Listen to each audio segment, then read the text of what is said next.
Afternoon. My name is Andres Mantilla. I'm the director of the Department of Neighborhoods at the City of Seattle. Thank you, everyone, for joining us on this town hall.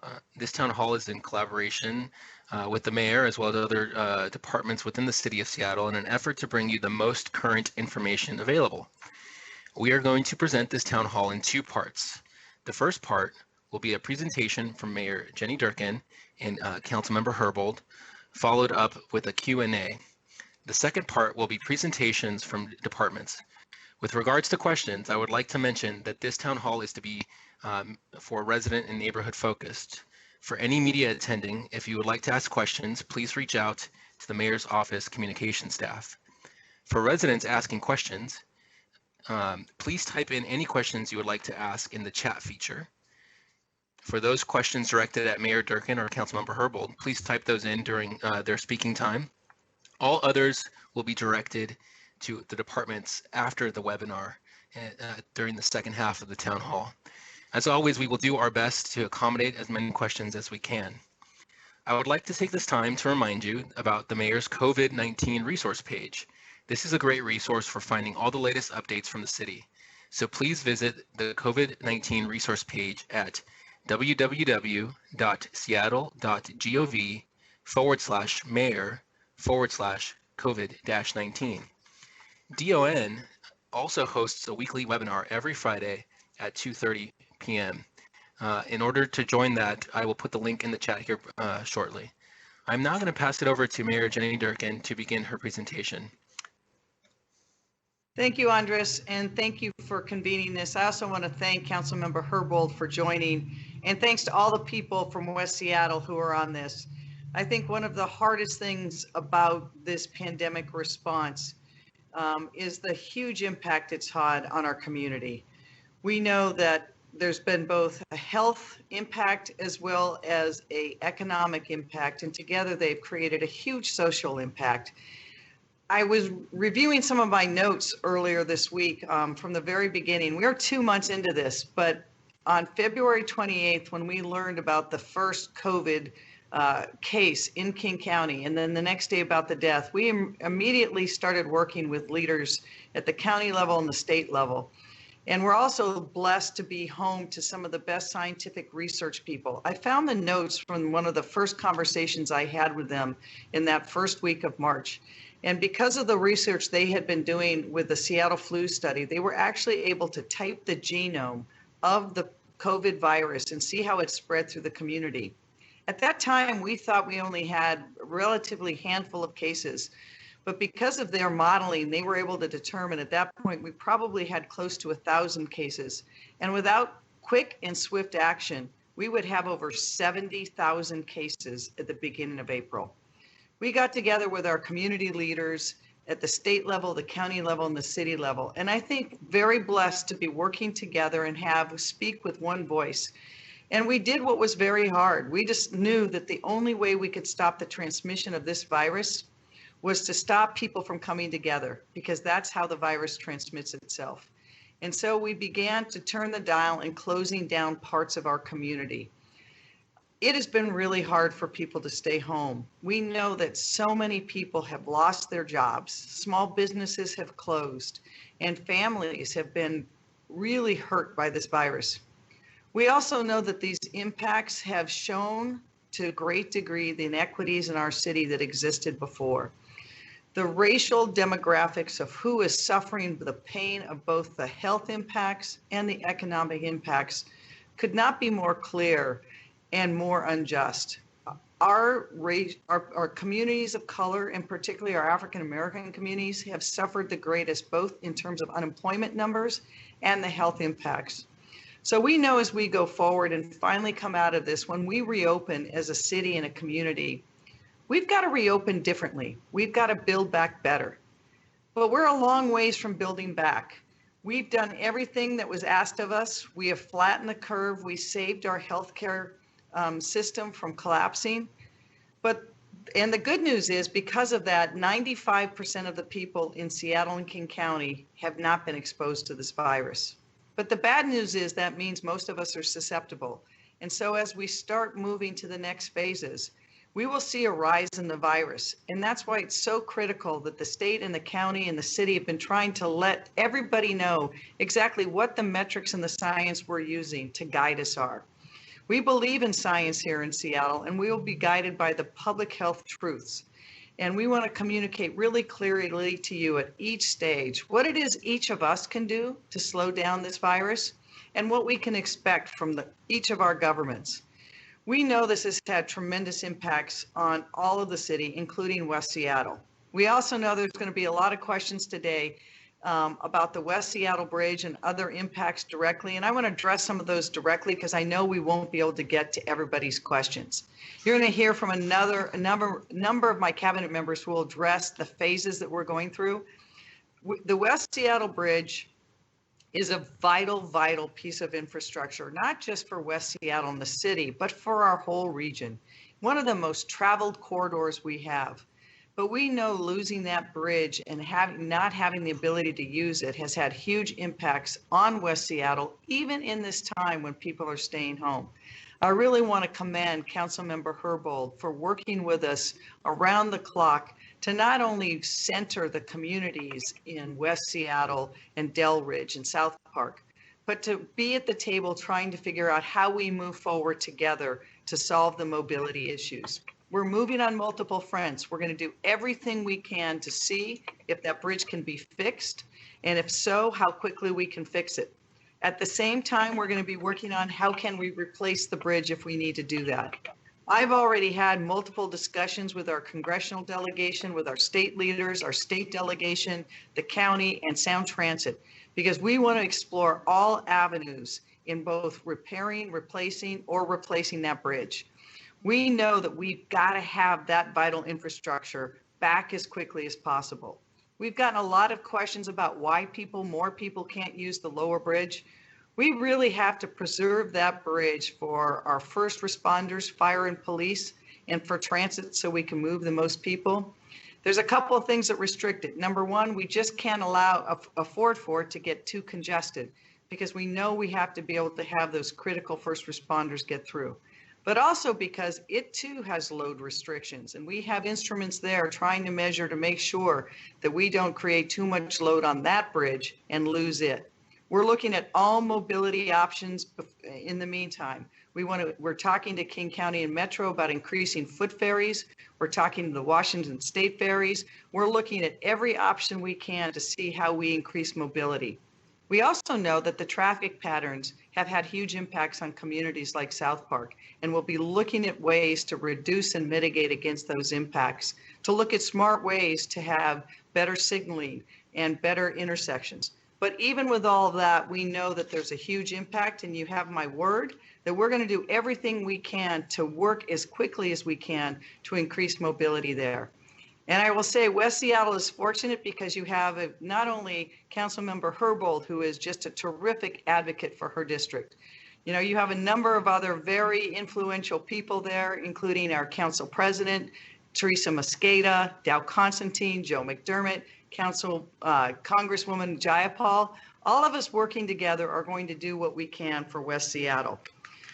A lot of people have also asked us about Alki and what the status is there. We're really trying to make sure that people can enjoy their parks and their healthy streets at this time when we're all staying home.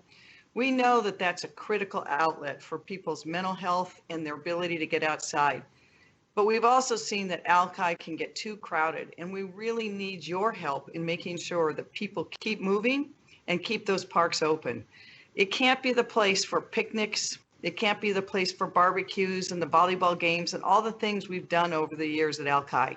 We really have to lessen the crowds and keep people moving. That's why we decided to close the park at 8 p.m.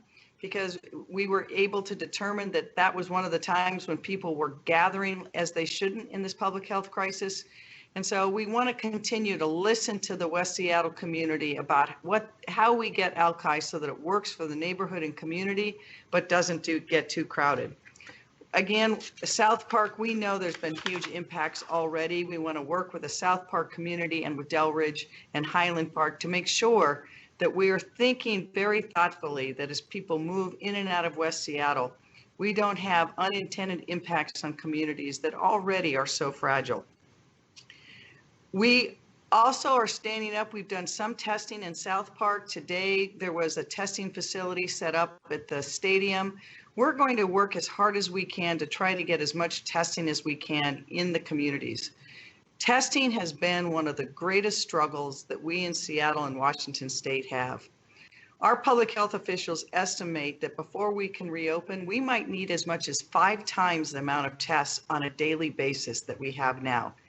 We have had a total lack of leadership at the federal level on this, and we're doing everything we can as a city to increase our access to supplies. We're working with our medical providers and the state to provide not just more testing citywide, but particularly to make sure that those communities that have been disproportionately impacted, the communities of color, have access to testing for free and access to adequate health care. That's true also of our congregate living places. We have seen that those people are at great risk, both our senior centers and our homeless centers, and are really working closely with the state and the county to do all we can to minimize the risk in those places. We know that some of the senior centers in West Seattle have been impacted, and one of the reasons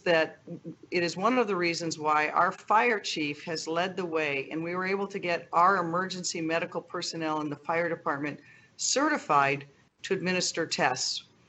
Public health just didn't have the capacity in the strike teams to do enough tests in our long-term care facilities or our homeless shelters. And so we were able to train our fire department personnel to do that. And I'm so proud to say that not only were they that set up the first testing facility for first responders by first responders, they are now doing lots of testing in our long-term care facilities, as well as working with strike teams and the homeless. And they've administered over 900 tests, just our fire department. We'll continue to work with communities to listen to what they need. I got the first round of unemployment numbers this week, an analysis on what it means for Seattle and King County. And the numbers are truly horrifying. So many people have lost their jobs. So many small businesses have closed. And again, those burdens have fallen disproportionately on our communities of color. We're going to be setting up a task force within our city to look at those disproportionate impacts to make sure that as we come out of this pandemic, we build back a city that is more just and equitable, because this pandemic has laid bare some of those gross inequities that we knew were there, but now are such a chasm for all of us to see. So I want to thank all of you for doing your part in really stepping up to help us flatten the curve. I do want to emphasize, we are not out of the woods. Flattening the curve was just what we needed to do to preserve our healthcare providers, but we have a long ways to go. This virus is really dangerous, and we know it will grow. We need people still to stay home, to keep your social distance, to wash your hands, to wear a face covering when you go out. But we also need you to treat each other with kindness and compassion. It's been a really hard time on everybody. We will make it through it. We will come out a changed and, I believe, better city. But we'll only do that if we really do come together and have those common goals and inspiration to get through it together to be a better city. So I look forward to some of your questions. And now I'd like you to hear from Lisa Herbold, who again has been, I think through this has worked really hard with me and with others, not just for West Seattle, but for the city at large, to be thinking about how do we deal with this pandemic in a way that is making sure that we deal with the public health emergency, the economic emergencies, but also point ourselves to being a better city. So with that, I'll turn it over to you, Councilmember Herbold. Thank you, Mayor, for that kind and considerate and loving and clear message of support for my work. Thank you for that wonderful introduction. I really appreciate it. And even more than that, I really value your leadership in this really difficult time for our city, our country, and our world. I hear from folks in other parts of the country how much they contrast your leadership, Mayor Durkan, with the leadership of other cities, other states, and of course, the leadership that we're getting out of the White House. Your leadership has been science-based, it's been clear, and we all know that in order to come out of this stronger, we really need the cooperation of the public. So much of what is going to make us stronger and healthier requires the voluntary cooperation of the general members of the public, and that is to the most extent that is happening, and that is happening because of the clear and reasonable direction that we're getting from the top in this city. So I thank you very much. I thank everybody in the public who's out there watching, who's been able to tune in today. I know it was really short notice, and most folks only found out that this was happening just a few hours in advance. I guess it's sort of how we all found out about the bridge closure as well. But we're all here together in this together. And I think I just want to spend a few minutes of my remarks first talking about the West Seattle bridge closure, and then I'm going to just do some very high level touches on the work that the council has been doing.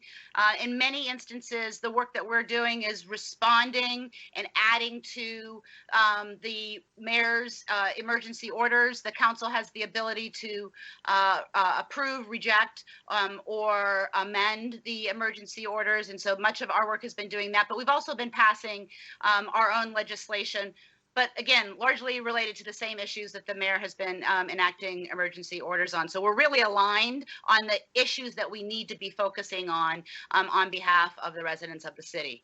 As it relates specifically to the West Seattle Bridge, I want to really honor and appreciate the collaboration from the mayor's office, from SDOT, in making sure that just like we're doing in the face of the COVID-19 crisis, this is another crisis for West Seattleites and the surrounding neighborhoods, and we need to make sure that we are all rowing in the same direction together. And a lot of the things that we have begun to do immediately in the face of this transportation crisis are steps that we've taken collaboratively. For instance, we immediately convened with Councilmember Peterson, who's the chair of the council's transportation committee, and SDOT, something that we call a client group on the bridge.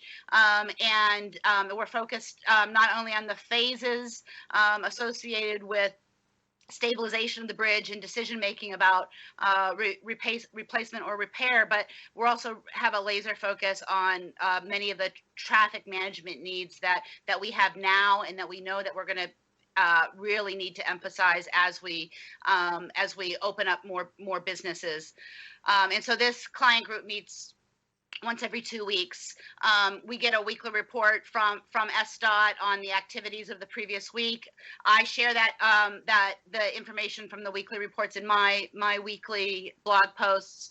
One of the first things I did after hearing about the closure was I reached out to the Seattle Fire Department to ask whether or not we needed additional resources to respond to emergencies in District 1, considering the limitations of other fire stations throughout the city and being able to respond to large events. I was really pleased that the fire department announced last week that another ladder truck and medic unit would be placed in District 1. And I want to thank the mayor again for responding favorably to Fire Chief Scoggins' recommendations that we do that. We co-hosted again, SDOT and myself co-hosted a town hall. There were 4,600 views of that town hall, and there were 1,000 questions submitted. It really shows how not only how much interest people have, and you know, and it's not just interest, right? It's real need in finding out what our solutions are going to be. But there's also a really again, collaborative spirit on behalf of residents in this district on what things we can be doing to make travel better in the interim. Want to thank SDOT for the work that it has been doing as it relates specifically to traffic management. They in the last week or so repaved the five-way intersection at the Chelan Cafe.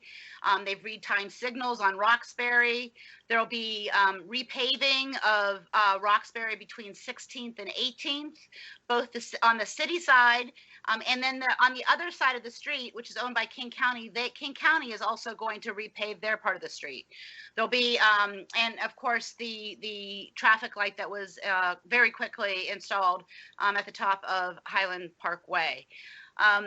I'm going to continue to advocate for residents as it relates to access to the lower bridge, especially for use during COVID-19 when the traffic use is lower, and especially for folks who are doing overnight shift work, and there's nobody else using the bridge, and there's not a congestion issue. So I am going to continue to monitor the use of the lower bridge and urge SDOT to consider being flexible there. The most recent update that we've received from SDOT is that they have completed the installation of the real-time monitoring equipment. And what that real-time monitoring equipment does is it lets us know whether or not much of the work that's associated with stabilization can be done, whether or not the bridge has the structural integrity to even do that initial work. But we're going to hear more, a lot more from SDOT about that when we get into the departmental presentations. Again, high level on the legislation that council has been working on in order to respond to the COVID-19 crisis. Our legislation has focused on the needs of workers, of small businesses and nonprofits, renters, folks who rely on our human services, whether or not that's food services or services for seniors or homelessness services, and then we've also done some work within the in the area of emergency childcare legislation. For renters, we started off with a city eviction moratorium that, again, was enacted under an emergency order proposed by the mayor. That is in place until June 4th. After that, council has passed 3 different pieces of legislation. The first creates a defense to evictions for non-payment of rent for 6 months after the end of the declared public health emergency. The second bill allows residential tenants to make up past due rent in installments. So landlords have to accept time payment plans. And if you're, for instance, 2 months behind on your rent, that can be paid over 6 months after the end of the public health emergency. And then the third piece of legislation prohibits the screening out of tenants by landlords because of evictions that occurred either during COVID-19, although those evictions are not supposed to be happening because of the eviction moratorium, or 6 months after the end of the civil emergency. Finally, as it relates to renters, the council has responded to the mayor's request to increase funding for rent assistance to the tune of so far $1.7 million in additional rent assistance just over the last couple of months, in addition to the existing $3.3 million that was already in the budget for this year. For workers, we've passed legislation to expand our paid sick and safe time laws to permit the use of paid sick and safe time when the city employee's family member or school or place of care is closed. And this bill also requires private companies that have 250 or more employees, requires those employers to allow employees access to their paid leave banks, their paid sick leave banks, when the business is closed for health reasons. It's not that necessarily in those cases that the employees are sick, but the businesses has been closed for health reasons. So we felt really strongly that it was so important to allow those employees to access their paid leave banks.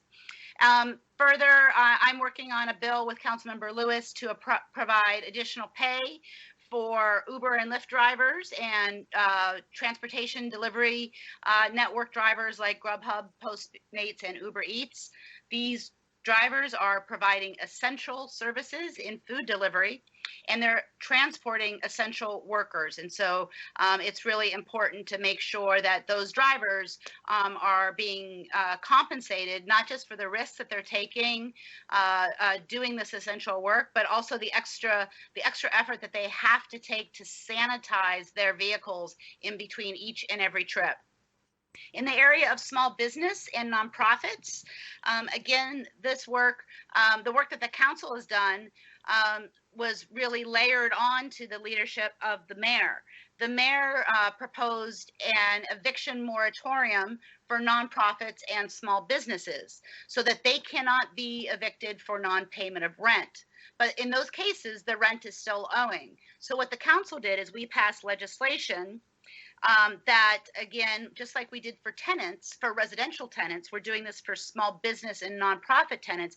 It requires their landlords to be willing to enter into payment plans to get caught up on that past due rent. So it gives people something to do between just not paying the rent at all and having it stack up and still be owed, or having to pay all of it. It gives people a path that is both good for the commercial and small business nonprofit tenants, but it's also good for the landlord as well. That bill also includes commercial rent control for the period of the crisis. And then finally, we passed legislation authorizing the mayor's recommended $2.5 million for small business tax relief. We supported the mayor's emergency orders for business and operations tax, B&O tax relief, and utility payment relief. And then finally, I worked with the mayor on an emergency order to cap third-party delivery fees at 15%. Those were fees that were coming directly out of the earnings of small restaurants that are just struggling to stay open by shifting their model to 100% food delivery model. And those commissions were as much as 30% coming out of those earnings. So again, this cap at 15%, it doesn't only help the restaurants, but it also helps the workers at the restaurants, because restaurants aren't making a whole lot of profit right now. They're just doing just what they can to be able to continue to pay their staff. And then on the area of human services, I hosted a call for many of our District 1 service providers. I brought them together in a format like this. Everybody from the West Seattle Food Bank to the Delridge Neighborhood Development Association to Food Lifeline and the West Seattle Senior Center, many more. And we really decided that the issue that everybody was experiencing in common was an identified need for increased personal protective equipment, what we all call PPE now, so that the nonprofits can continue their important work, but still be protected when they're interfacing with the public or other staff. And so we connected those service providers with the city's centralized supply ordering function for PPE. And we also connected public health with Communitaria in South Park to address the need for education and supplies about wearing masks in ethnic markets.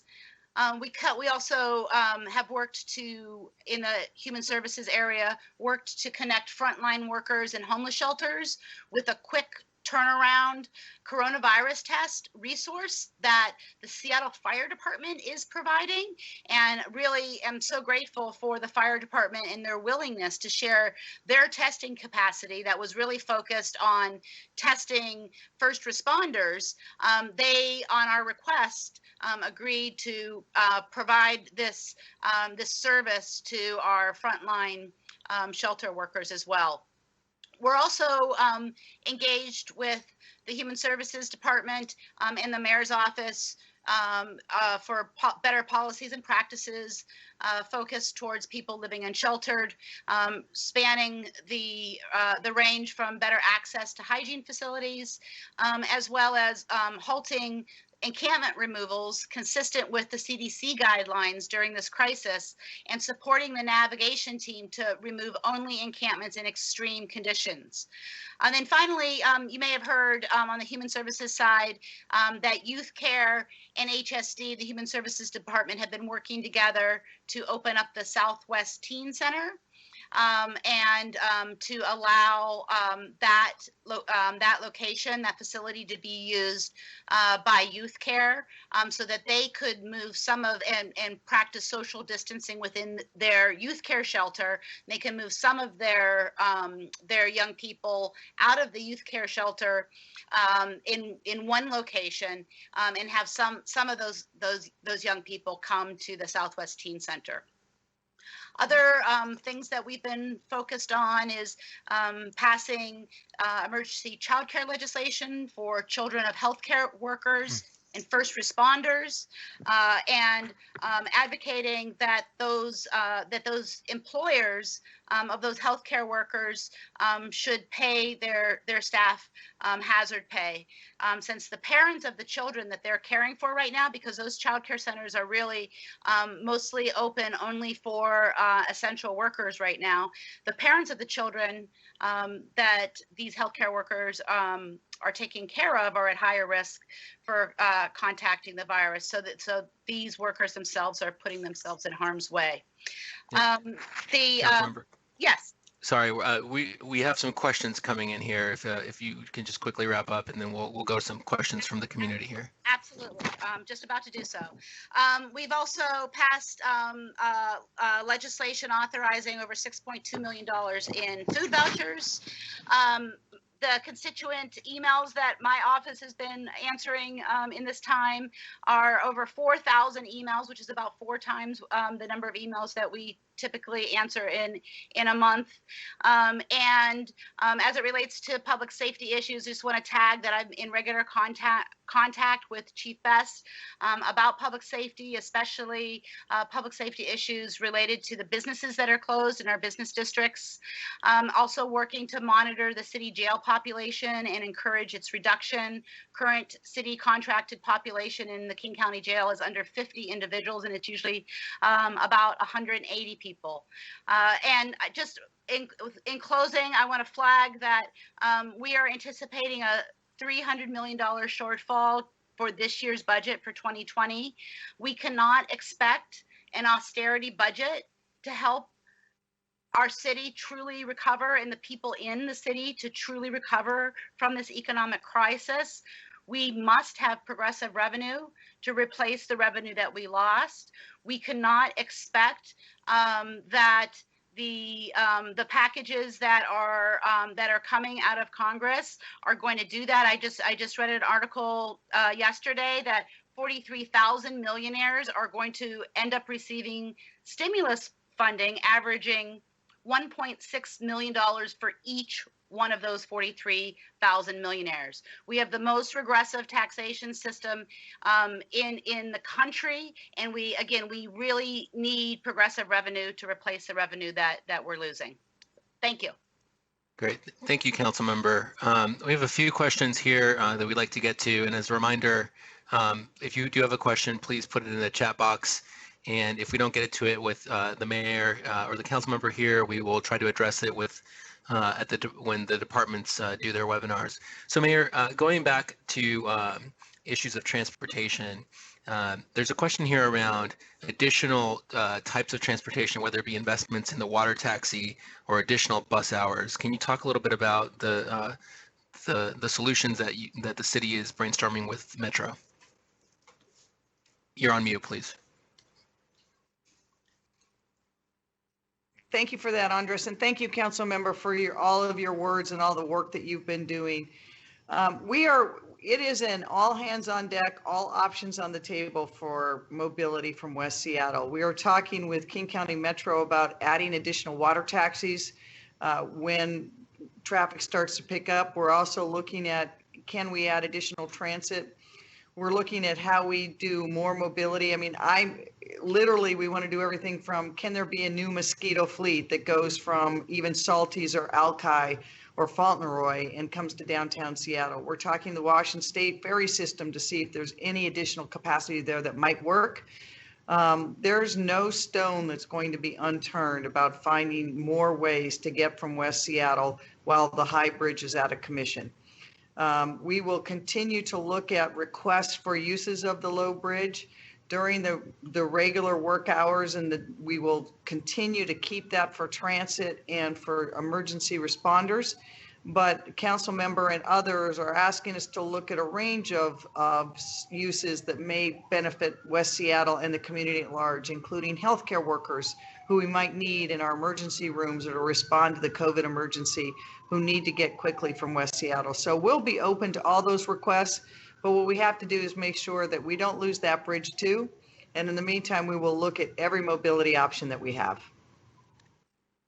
Mayor, as we address community needs, basic community needs, how is the city ensuring that underserved communities, particularly in West Seattle, South Park, Georgetown, are at the center of that recovery?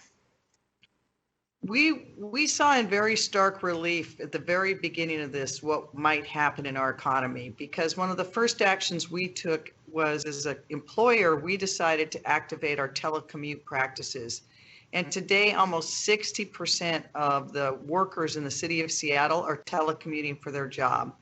We also saw our large tech companies in South Lake Union institute telecommuting. And when they did that, we saw that as employees no longer came to downtown, those small businesses in and around those employers started to have no customers and started to fail. So we knew as we turned the dial and had to shut down this economy, the largest impact was going to be on our workers and our small businesses, and disproportionately on our communities of color. And that's why we mobilized so quickly, the executive branch, myself, and our departments working with the city council to get as much money as we could into the hands of the people that needed it the most as quickly as we could, because we knew it would take time for the federal government and the state government to act. We haven't done as much as we want, but we've been able to give grocery vouchers to thousands of families and grants to small businesses to stop evictions, to make sure that people's utilities stayed in place. And we will continue to work with the council and our philanthropy and business to fund those programs like rent relief that people need today. Very mindful every time the first of the month comes that families should not have to choose between putting food on the table and paying their rent ever. And in this crisis, they're choosing on whether they can even get the food, because there's been so much impacts even on our food security at food banks. So we are driving as much relief as we can to those communities that need it the most, and listening to those communities and empowering the community-based organizations in those communities to serve their people. We will continue to do that through this. And I will say on this regard, there has been the strongest of partnerships between myself and the city council, and particularly Lisa Herbold, who every day is a champion for the working people, not just in her own district, but throughout Seattle, and knows the pressure that renters and others are on. So we will continue on those efforts to make sure that the people who have suffered the most, that we can get as much aid as we can to them directly. Mayor, there was some recent guidance on face coverings. There's a question here around how is the city working with seniors and other low-income populations to get masks or face coverings to them? Such a great question, because face coverings have shown that they can help. At the beginning of this, we gave the advice to people, if you're sick, stay home. And then the more we learned about this virus, we learned that people were highly contagious before they had any symptoms, before they even knew they were sick. And face coverings can help control the spread of that virus. But we also know that not everybody is going to have access. So working with the county again, the city is providing almost 50,000 face coverings to community-based organizations and congregational living, and the county over 100,000. Together, the distribution, we really want to get that to the people who can't have access otherwise. Really urging people, don't go buy medical grade face masks. We need those N95 and surgical masks for our healthcare workers. But cloth masks can work. We're distributing them. We also posted a video. People that have bandanas or hijabs or T-shirts, there's ways you can use those for a face covering. You just need to close your mouth, cover your mouth and your nose. So we know that people need more access to those, but they're really important, really urging people. If you're going to a public place, please wear a mask in your grocery store, in your pharmacy, at the farmer's market. If you can't socially distance, wear a face covering. But it doesn't make up, you still have to socially distance. You still have to wash your hands. This virus is still very dangerous. Thank you, Mayor. Councilmember, there's a question here around what this pandemic has meant for small landlords in West Seattle that are also dealing with the need to pay their mortgages. Do you have a comment about that? And I think you were on me. Oh, no, now you're good. Yeah, absolutely. So I mentioned in my opening remarks that we've increased the funding available for rent assistance programs. And so we've increased so far an additional $1.7 million.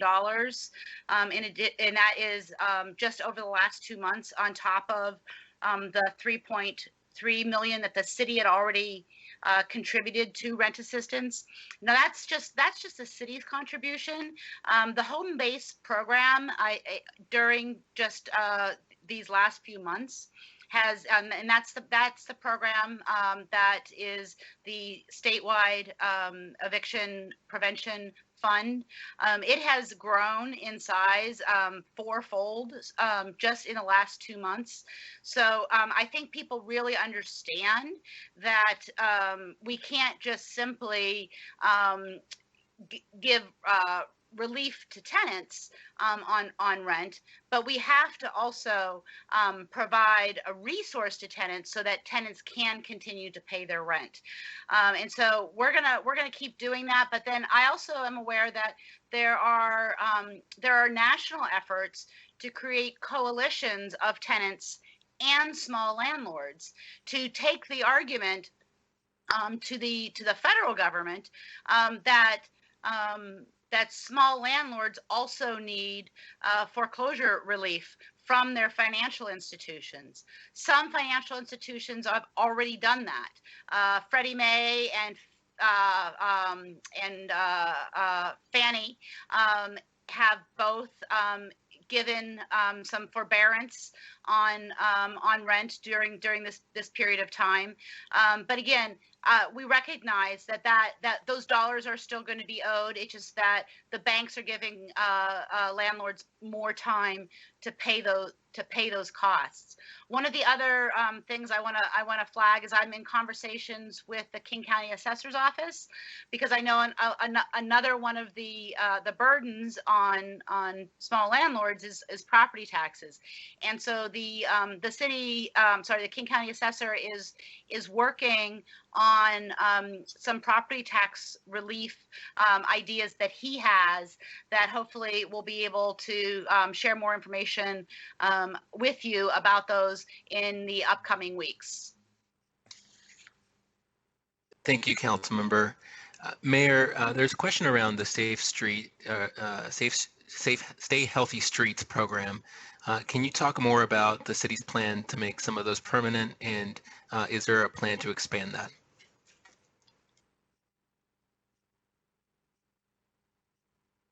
Sorry, Mayor, you're on mute. So I think this is really, we have to reimagine what Seattle's going to be. When I said we're coming out changed, our city is going to be fundamentally changed, and urban environments throughout the globe right now are rethinking what does a city look like post-pandemic. We already see that many employers are saying that they will never again have office space where people come together, and people will continue to commute and work from home. That's going to change what our downtown looks like, both in who works there and who lives there.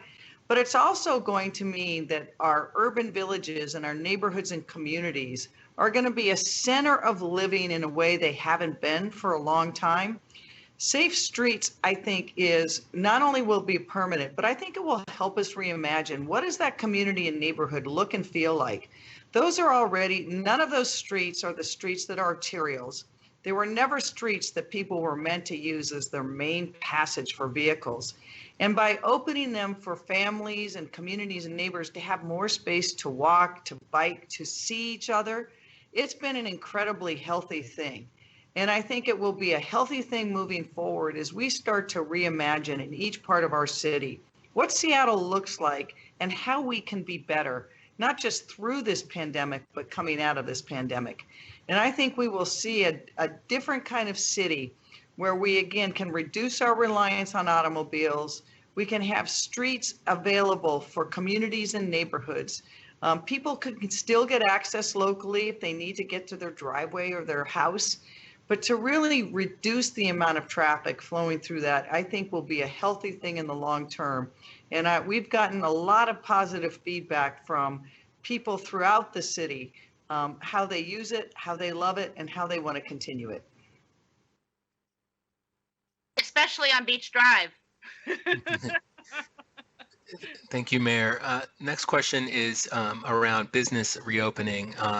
What can the city do to provide more outdoor space for businesses as they are looking to meet the public health guidelines and provide potential PPE to those businesses? So we're working with our small businesses in different sectors right now to kind of work through what does reopening look like? And how do we make it so that people will want to come to those businesses, that workers will feel safe in those businesses? We're looking at whether, for example, we can give restaurants more outdoor space in which to serve. But it's a double-edged issue because we want to create more space, but I think in everyone's mind, they think of, the outdoor patio on a summer day where everyone's there together. It is going to be a very long time before we can gather in the way we did before. So we want to create more space and have access for more space. And Sam Zimbabwe, who's on this call, and a lot of our departments are looking how we can make that available.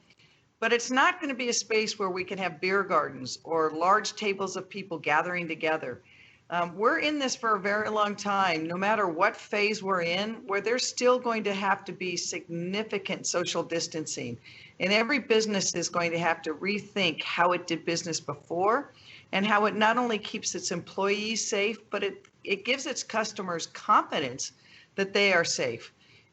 There's no playbook for this. We are in a different world than we've ever been before in this city. We're going to be working it out together. We're going to have to support each other, and we're going to have to find what works for every business is going to be a little bit different. But we want to make sure that as Seattle reopens, we do it smart and we do it in a way where we don't end up not just back to where we were in February, but in a worse place, because we know today we have far more people getting sick every week in Seattle and King County than we did in February when we had to shut things down. Thank you, Mayor. I think we have time for two more questions. Councilmember, we've seen the impact of this pandemic on cultural organizations. Can you talk about kind of the plans around cultural organizations, art organizations in West Seattle, and what does that mean? And you're on mute. Thank you. I know we're going to hear directly from the arts office about not just what they've been doing, but what they plan to do. But I want to defer to their expertise and their leadership on that. But I do want to say how much I value that work on behalf of our cultural infrastructure here in the city and particularly in West Seattle and South Park.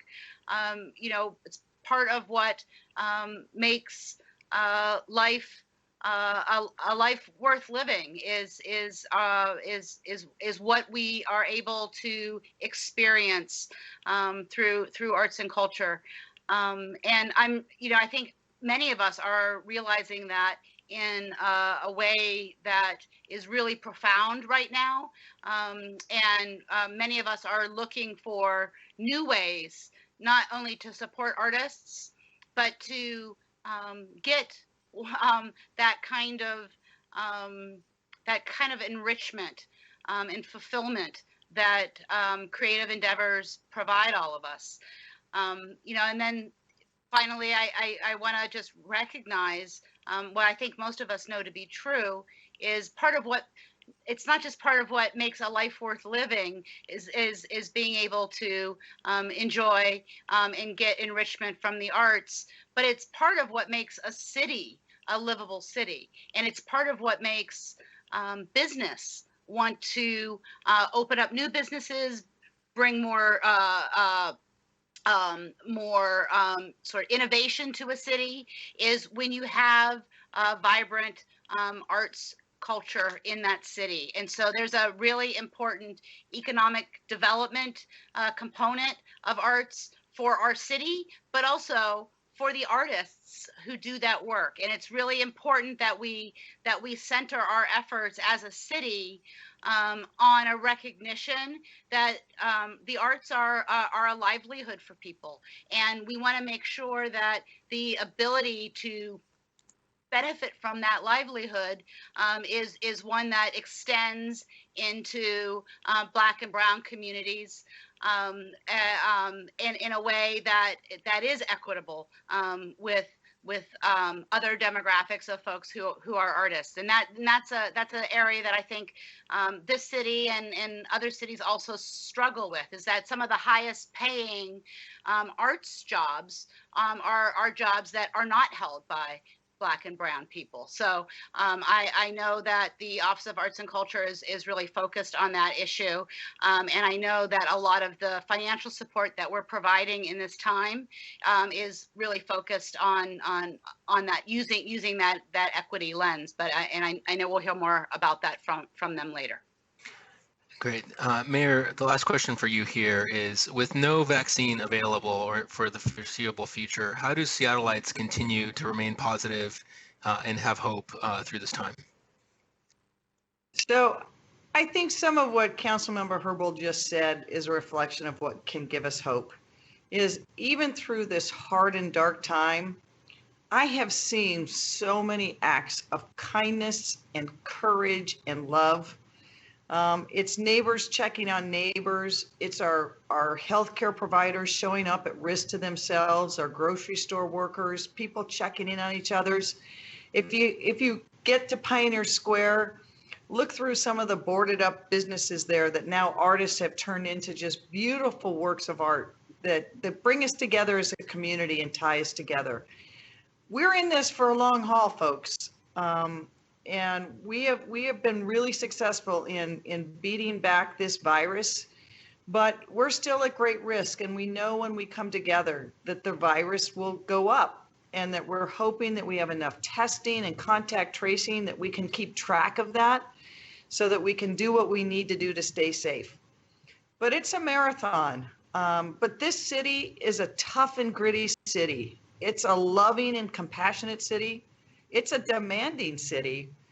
But I believe we can get through it. And the way we keep hope is to be thinking and imagining not just how do we help someone today, but as we come through this, how do we make sure that when we come out of it, we truly do build back better, that we're more just and more equitable, that all those lines that we've seen of how people who already were shouldering a disproportionate part of the burden of our society are now sharing even more of that burden.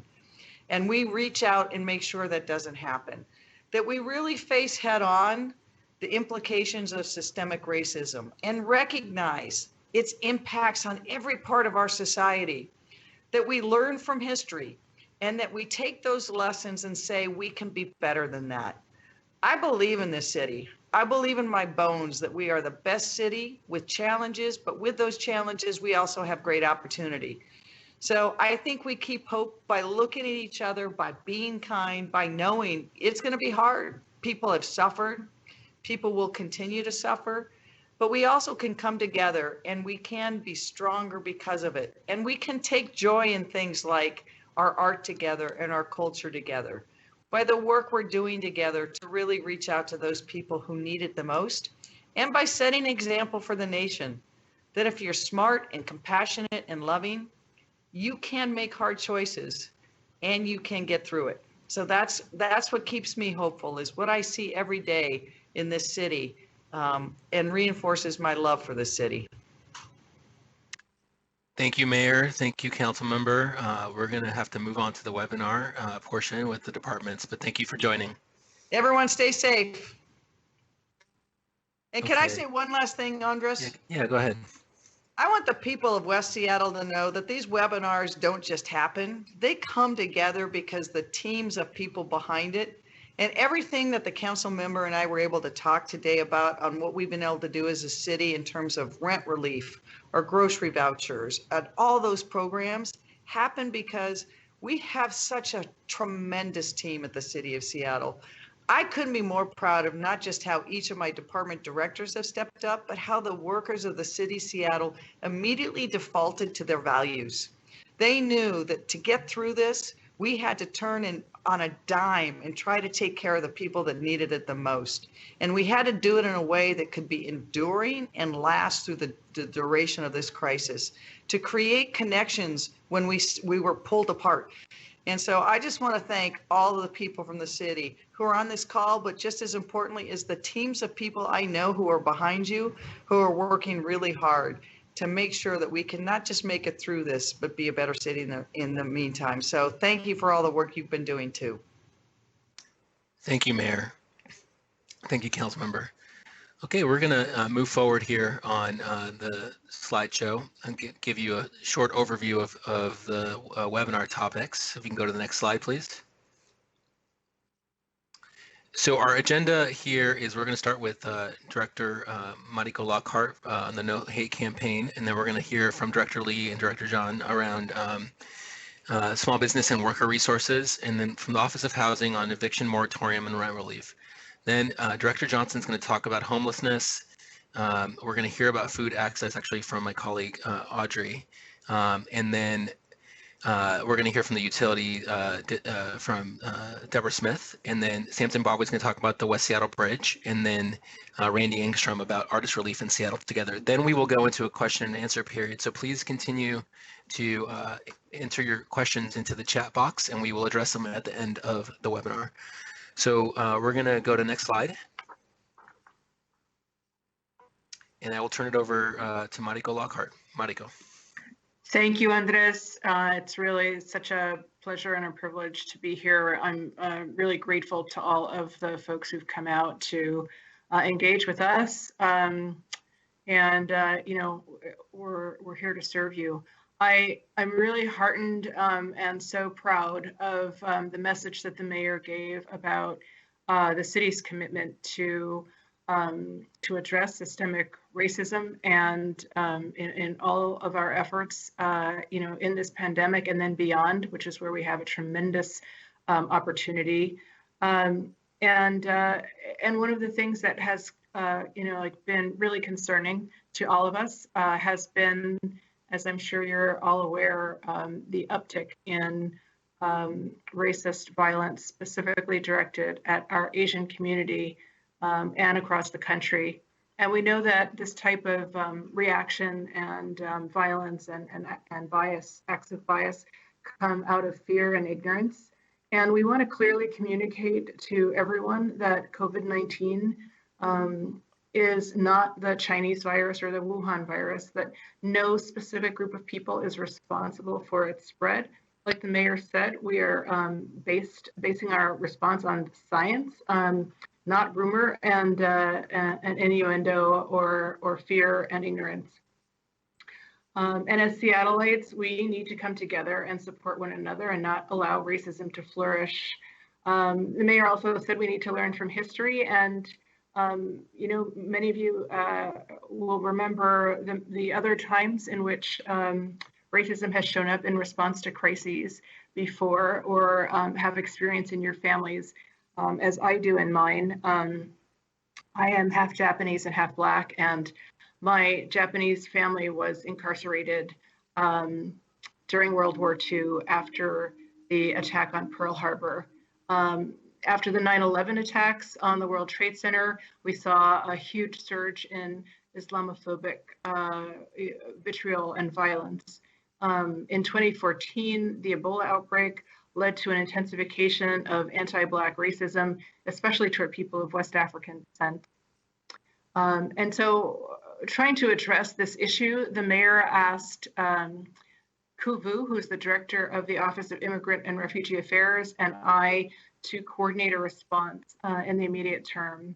And so we started out by reaching out to members of the API community to find out what would be important for us as a city to do in response to their concerns. And so the feedback we got have ended up forming the basis of our response. And so one of the first things we did is we have expanded our hotline at the city.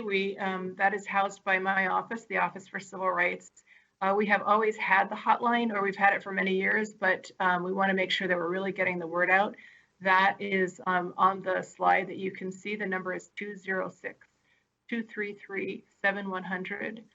In addition to providing that hotline, we've also expanded the option of online reporting. So we now have the option to report any acts of bias or discrimination that you may witness or experience yourself online. And that website is at seattle.gov /report bias. And you'll see in many social media posts that information, because that's the other area where we have stepped up all of our efforts, is to really get that word out. And so we are doing that through ad PSAs in a number of the ethnic media, and also we'll be launching a bus ad campaign. So in the upper right of your screen, you can see an example of one of those ads. And in addition, we'll be partnering with the Office of Arts and Culture and sharing beautiful works of art created by local artists in some of the bus ads that will be, you'll see on our buses in the coming weeks. So what we're looking for from all of you is your support in making sure that if you see something, say something, to make sure that all of our community knows that no acts of bias, hate, or discrimination will be tolerated, and it's not acceptable. It's not who we are, Seattle. And so please make sure to share that information. If you see something, make sure to report it. And we're just looking to all of you as partners in this and appreciate your help. So thank you. Thank you, Mariko. Next, we're going to go to Bobby Lee and Janae to talk about small business and worker resources. Good evening. My name is Bobby Lee. I'm the Director of Office of Economic Development. On January 21st, 2020, Seattle became the first city in the U.S. to face the pandemic. By the time Congress passed the CARES Act on March 27th, consumer spending here in Seattle dropped by 30%. As a result, many small businesses had to lay off their employees, and unemployment insurance claims shot up 3,500% during the month of March. Today, at the national level, unemployment rate has gone up to 15%. So for the first few months, City of Seattle had to quickly push out as many different safety nets while hoping that the federal government will quickly ramp up their SBA and unemployment insurance programs. And the pandemic, as the mayor and Councilmember Herbold pointed out, the pandemic is having a disproportionate impact to small businesses owned by people of color, immigrant and refugees, and women. And many are still on their own.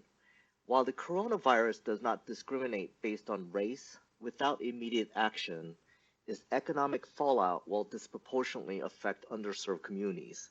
And in general, there are 6 action plans that we have put in place immediately. Deferment of taxes and utility payments, small business grants, assistance with SBA loans and grants and other federal relief programs, moratorium to stop commercial evictions and restriction on commercial rent increases, promoting restaurant delivery, and also centralizing online resource guide and weekly Wednesday webinars that my office organizes every Wednesday at 11 o'clock. If you're a small business owner and you have questions, please do not hesitate to contact my office, 8090. We will return everyone's phone call, and we also have over 10 different languages that we use to help you navigate this difficult time. We know that these actions are still not enough, but we are committed to finding other ways to help stabilize our small businesses so that we have an economy to come back to when we get to the other side of this unprecedented crisis. Thank you, and I'll turn it over to Director John. Thank you, Bobby. Good evening, West Seattle. It's a pleasure to share this virtual space with you. My name is Janae Jan. I'm the Interim Director of the Seattle Office of Labor Standards. The Office of Labor Standards is a city department that's responsible for overseeing a number of our city's worker protection laws, including laws like the minimum wage, wage theft, our domestic workers ordinance, and our paid sick and safe time ordinance. Our office provides a number of services, including education on those laws. We answer worker and employer questions. We investigate and resolve potential violations of the law. And then we also partner with community and business organizations to share information to the community about our laws and our services. Next slide, please. So tonight I want to focus on one of our laws very briefly. Councilmember Herbold mentioned this law in her remarks earlier, and it bears repeating. So in 2011, our city passed the Paid Sick and Safe Time Ordinance, a law designed to protect public health in moments like these. The law requires employers to provide employees with paid time off from work to care for themselves or a family member for illnesses or health conditions, to go to doctor's appointments, when individuals are recommended by public health officials to self-quarantine, for critical safety issues that are related to domestic violence or sexual assault. And employees can also use paid sick and safe time for an absence caused by a family member's school or place of care is closure, the closure of a workplace by a public official for health reasons. And if your workplace is a business with 250 or more full-time equivalent employees worldwide, you can also take your paid sick and safe time if your workplace is closed or your hours are reduced because of a health or safety reason. The law ensures that employees and family members can stay home, away from coworkers, school, and customers when they are sick, which helps to limit the spread of disease and help support our community's economic security. As the council member mentioned, City Council recently amended this law to expand the situations where employees can use paid sick and safe time hours to meet the emerging needs caused by COVID-19. So we understand that employees and employers may have questions about this law as we navigate the impacts of COVID-19 on our workplaces, and it's important to us that you have access to that information. So I encourage everyone to visit our website where you can find helpful information in several different languages. You can also email or call our team with your questions. So you can see contact information there on the slide is a little bit tiny, sorry. So our telephone number is 206-256-5297, and our email is laborstandards@seattle.gov. Next slide, please. As the mayor and Bobby mentioned, Director Lee mentioned, we have seen a harrowing job loss in our city. And although the city doesn't administer unemployment, we know that many workers and the self-employed community have been impacted deeply. So we want to take time to share information about unemployment benefits and the fact that Washington State expanded their unemployment insurance under the Federal CARES Act. And now there's a program that covers independent contractors and self-employed individuals. That includes delivery drivers, rideshare drivers, domestic workers, and more. And so if you have been impacted by job loss, we encourage you to apply to receive unemployment assistance from the Washington State Employment Security Department, which is the department that oversees unemployment insurance. And so to apply or to find more information, you want to visit their website at esd.wa.gov/unemployment, or you can give them a call at 1-800-318-6022. Thank you. Thank you. Up next, we're going to hear about eviction moratorium and rent relief. Emily.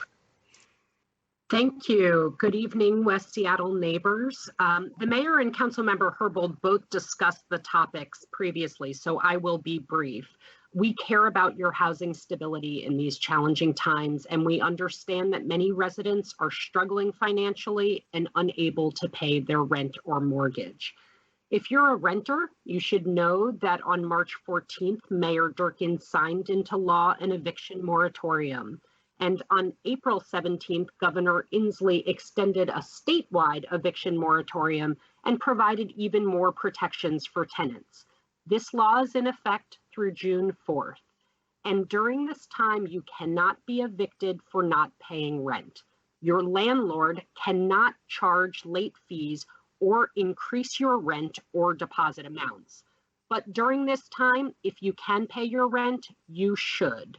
All rent payments delayed through the moratorium will still be due, but a landlord must offer a tenant a reasonable repayment plan.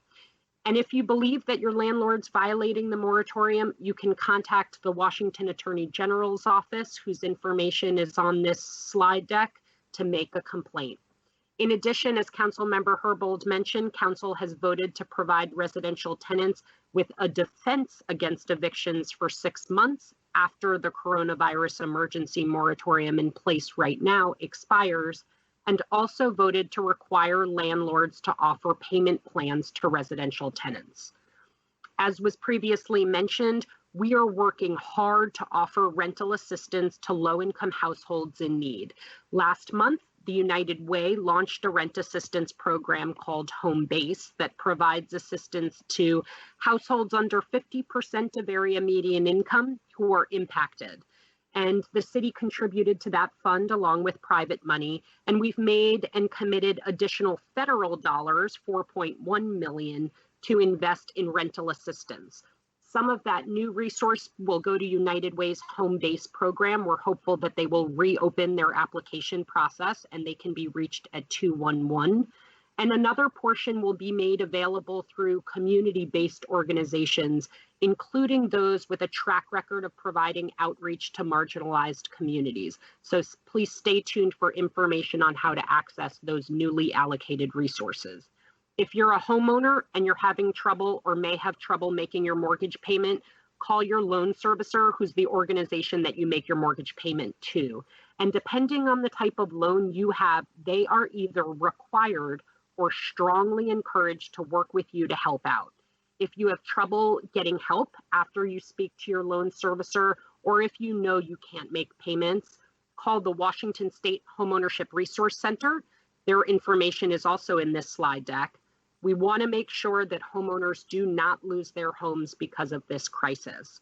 We have the Office of Housing in partnership with HomeSite, a program that uses our housing levy funds to help qualified homeowners get current on their payments and remain in their home. You can be referred through the Homeownership Resource Center to that resource.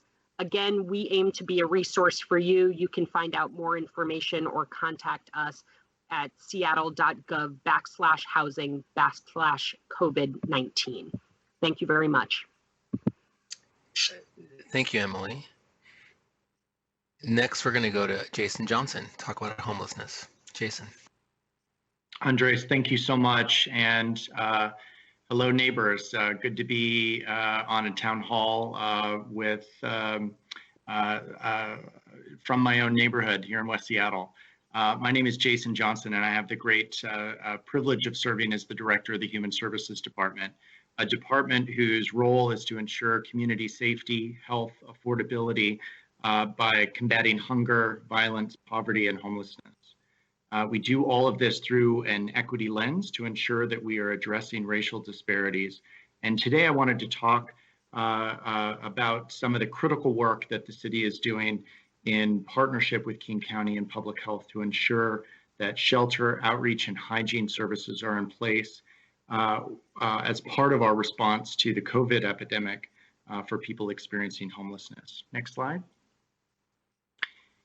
So first, we have been working very, very hard to make sure that there are additional spaces for people experiencing homelessness and spaces that offer a variety of tailored services for individuals experiencing homelessness.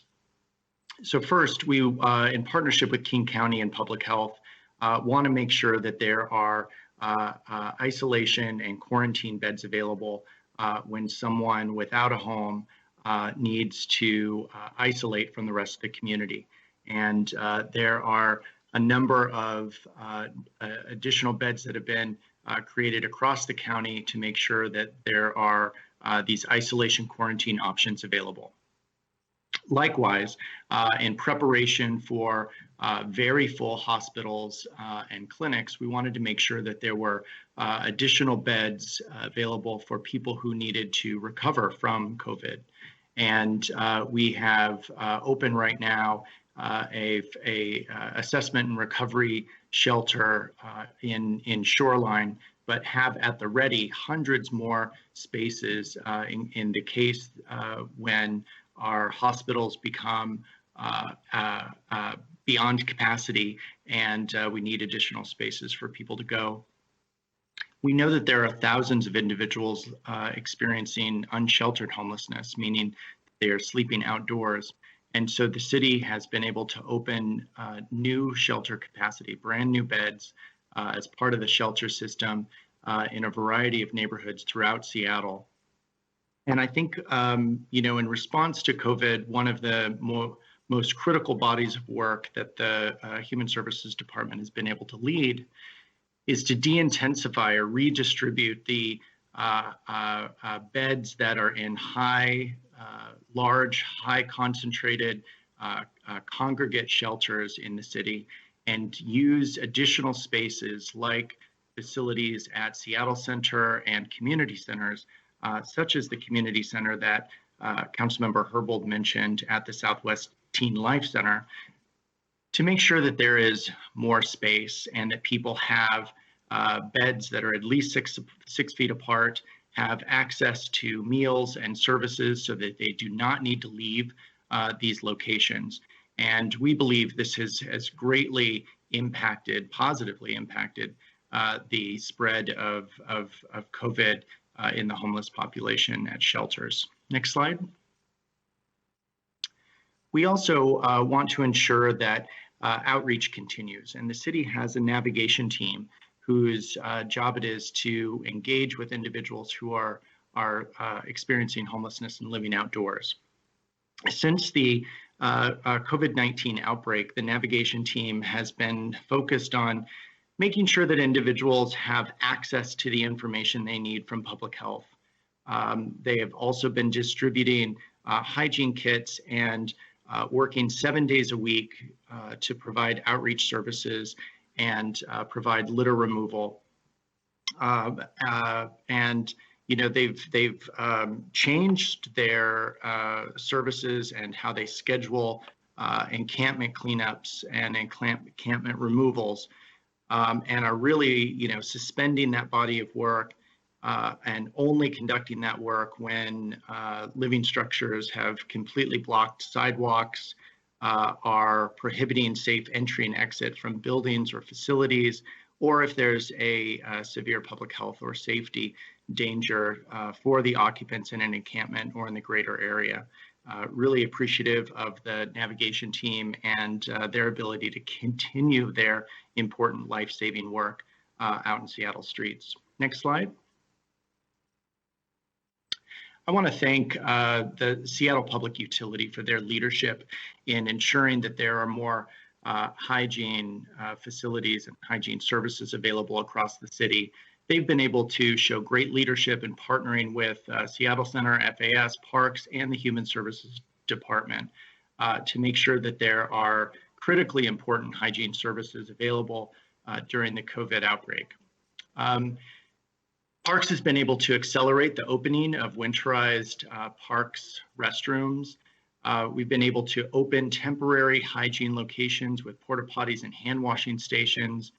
We've increased access to closed public libraries so that individuals can still use those restrooms. And we've also been able to gain access to shower and bathroom trailers, which will be available in the community very soon. So really appreciate the work that the city has done and that the Human Services Department has been part of. But I want to acknowledge that none of this work could be done without community-based organizations and the connections that community-based organizations have to community. We work with a number of city departments as well as King County and Public Health, but it's the community-based organizations that are a critical partner in making sure that services continue. So now I want to hand it over to the Human Services Department Deputy Director, Audrey Beering, who can talk about food access. Thanks so much, Jason. Next slide, please. We know that with so many people losing incomes, food security is the top of people's minds right now. And I want to share an overview of the resources available for people who feel uncertain that they have enough food right now or won't have enough in the near future. So first, the image of the map here is a still shot from a map available on the Mayor's COVID-19 resource page. This map is updated every weekday to make sure it has the most up-to-date information. So if there's one thing you take away today, it is this map.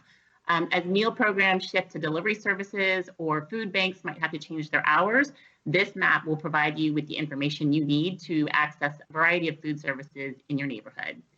So some of the specific programs available include Seattle Public Schools. They are distributing meals, lunches every day, every weekday from 11 a.m. to 1 p.m. at 26 school sites throughout the city. Students do not need to be in attendance, meaning that parents, guardians, siblings can pick up meals for students. Meal support is also available for weekends, and those meals consist of non-perishable food items like canned goods, snacks, juice, and they can be picked up at all 26 meal sites as well and are available for all families in need, even if you've never participated in a backpack program before. Food banks are still open with social distancing protocols in place, so people can pick up pre-bagged groceries at food banks and take them home, and some are also offering home delivery of those food bank groceries.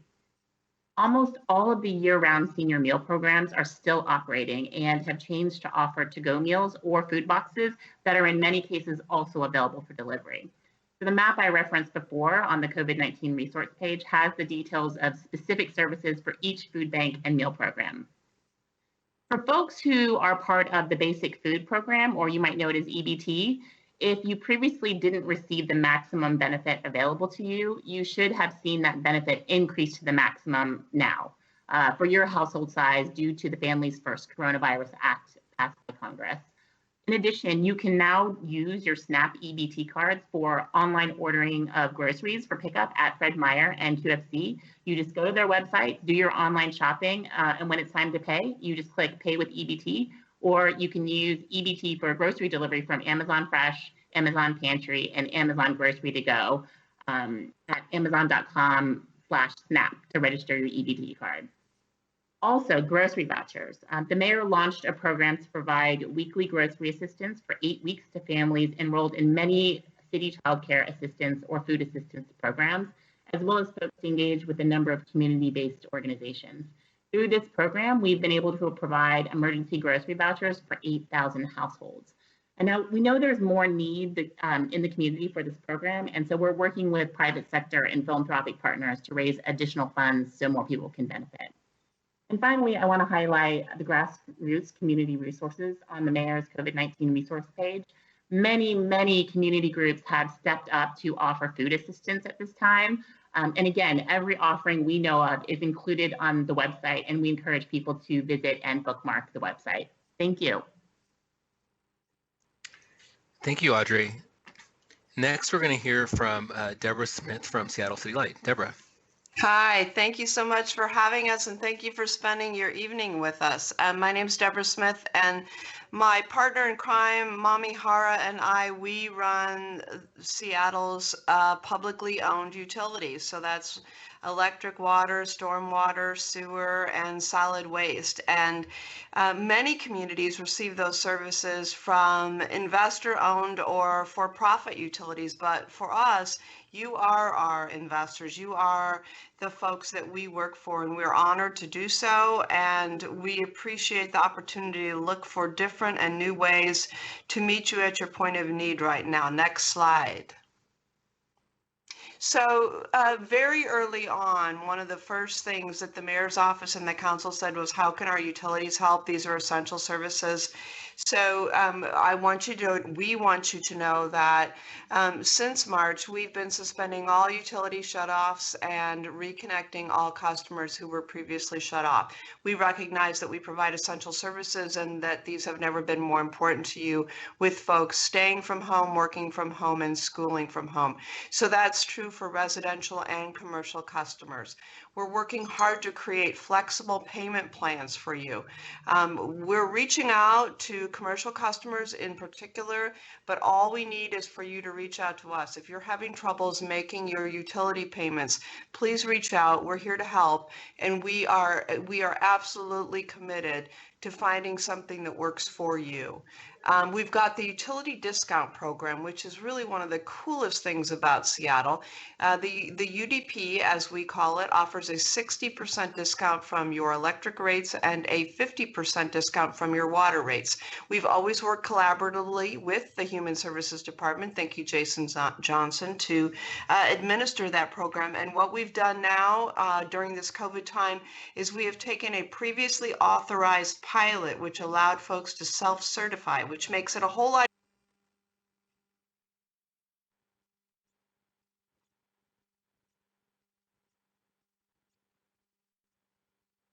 easier. You can go online, you can find an easy to fill out form, you can fill it out in the heat of night, send it on, and we'll get you enrolled in the utility discount program if you're income qualified. And so our goal there has been to get as many folks enrolled as possible and to do it and make it as easy for you as possible. So if that's something that you believe you may be qualified for, you can find out information about that on our website, which will be coming up here soon. We've been reaching out proactively to small businesses with delinquent accounts to set up flexible payment plans. We know that, especially for small businesses right now, folks are super nervous and super worried. So all it takes is a phone call and we will work with you to find something that helps. And thanks to the council and the legislation that the mayor's office and the council move forward, we're waiving late fees on all delinquent accounts. Next slide, please. Next slide, please. Thank you.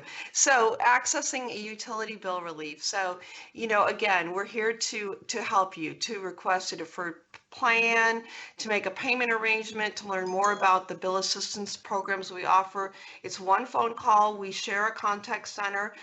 Our folks there can help you, whether it's with water, electric, storm, water, sewer, solid waste. Call us at 206-684-3000, or you can email us anytime online at seattle.gov/light or /utilities.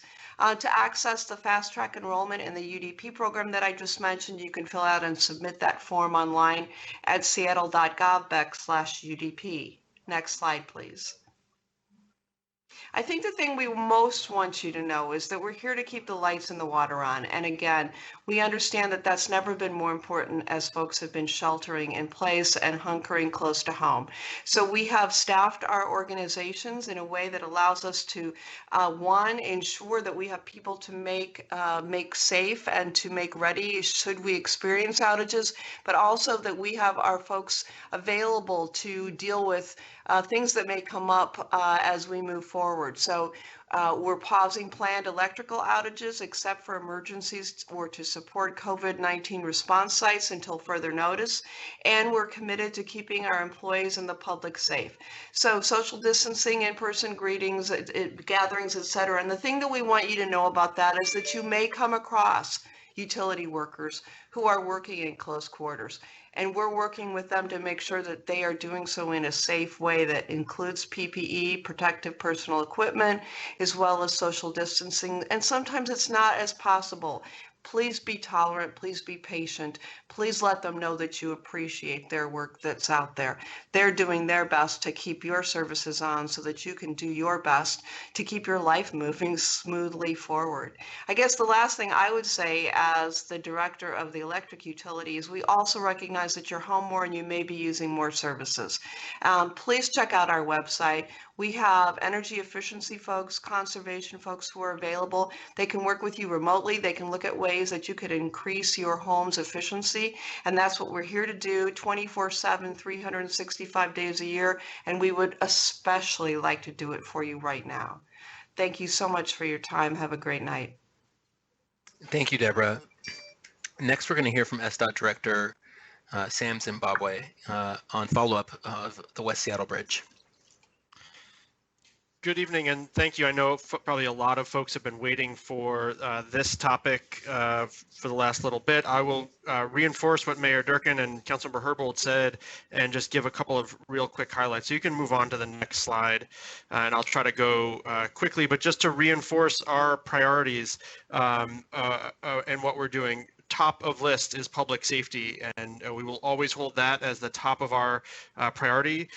We are working with great urgency to return traffic to the High Bridge and reconnect West Seattle with the rest of the city. Working on our traffic mitigation to help residents and businesses while the bridge is closed, and then the process of stabilizing and shoring the West Seattle high-rise bridge. Right now, we have the asset, and it continues to deteriorate, and we are working as quickly as we can to stabilize it right now. We are working also to make sure that we maintain the viability and the condition of the low bridge, of the Spokane Street Swing Bridge, and then working to determine the right path to get that traffic back up on the high bridge. And then we remain committed to clear communication and transparency throughout this process. You can go to the next slide. So really important, and preparedness is always important. We always encourage people to sign up for Alert Seattle. This is especially important right now in the event that the high-rise bridge does move towards failure. Right now, it continues to be stable, but folks can sign up for Alert Seattle and get emergency alerts about anything that is going on in the community. I recommend it at all times, but especially now. And we've done a lot of work.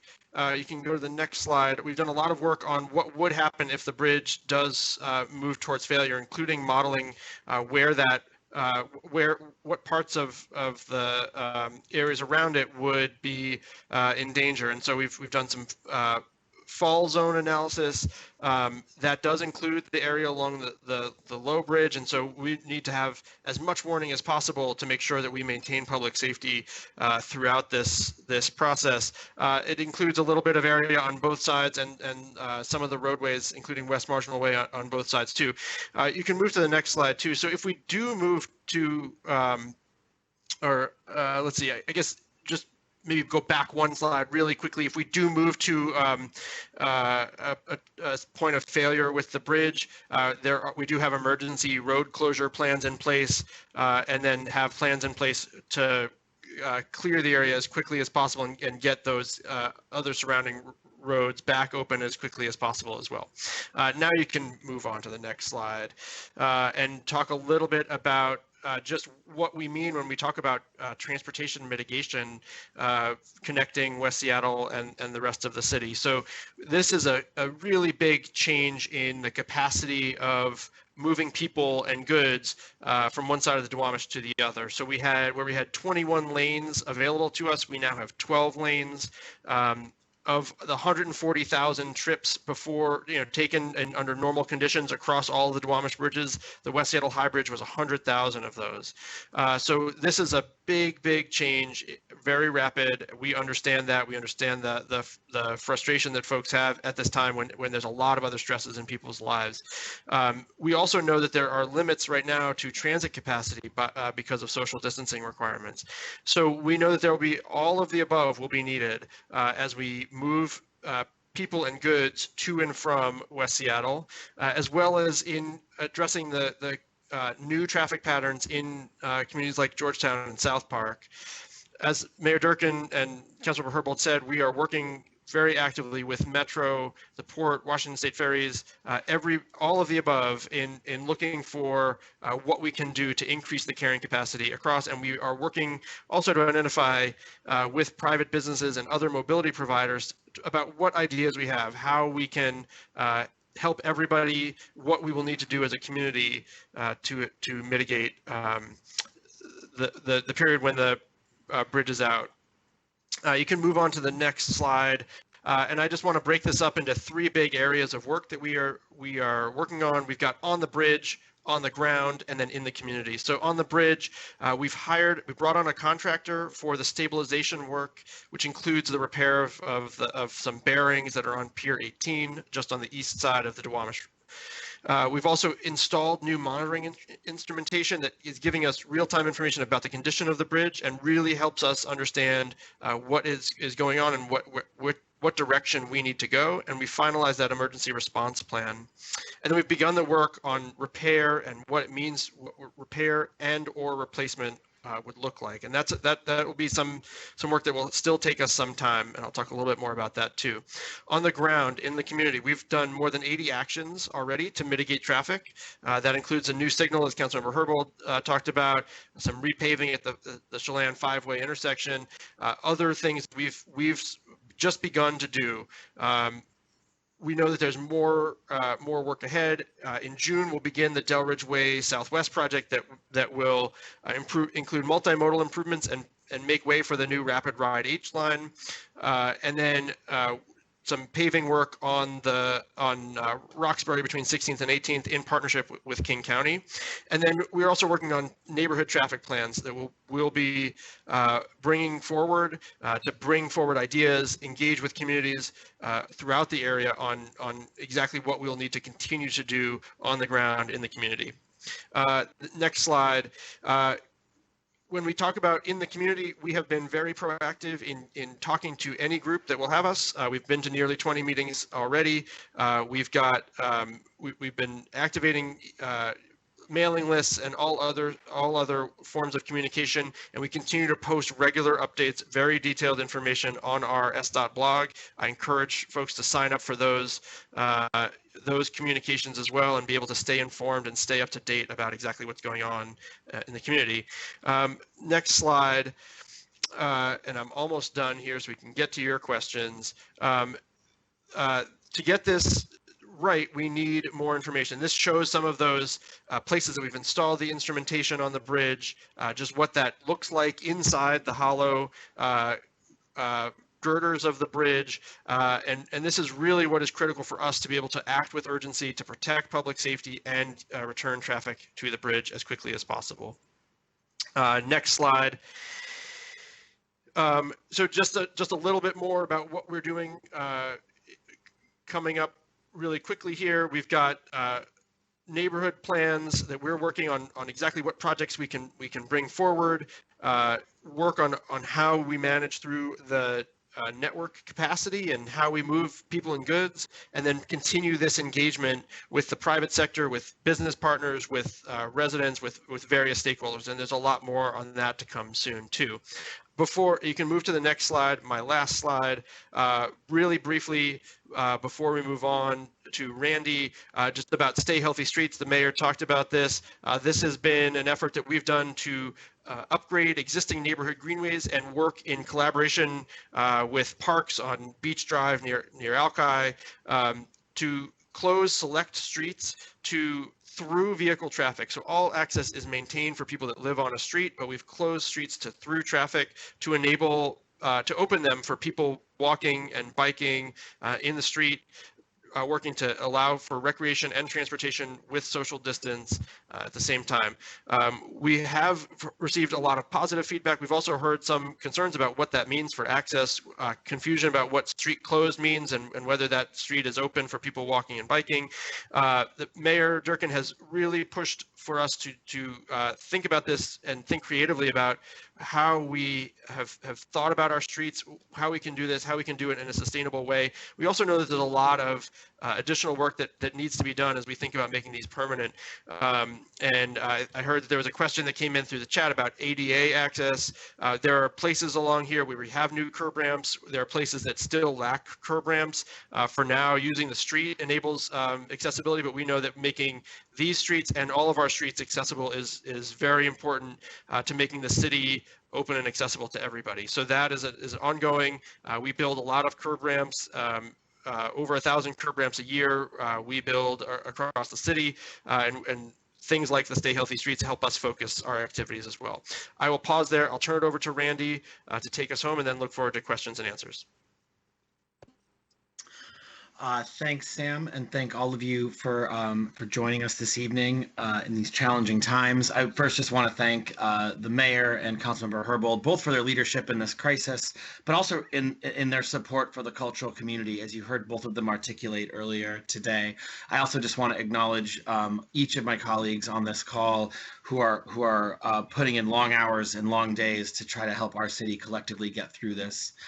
The Office of Arts and Culture was chartered in 1971, the same year that Boeing laid off 65,000 employees. And it was the biggest recession in Seattle's history up to that point.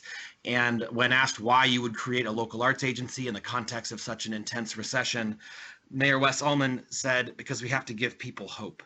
And I really do think that in this time, whether it's murals on community businesses or whether it's GoFundMe's set up in the name of small businesses by local artists, we are seeing that hope carried forward. We are seeing that spirit carried forward. And I think that it's in that context that we continue to do our work, both as a city and as an arts agency. Next slide, please.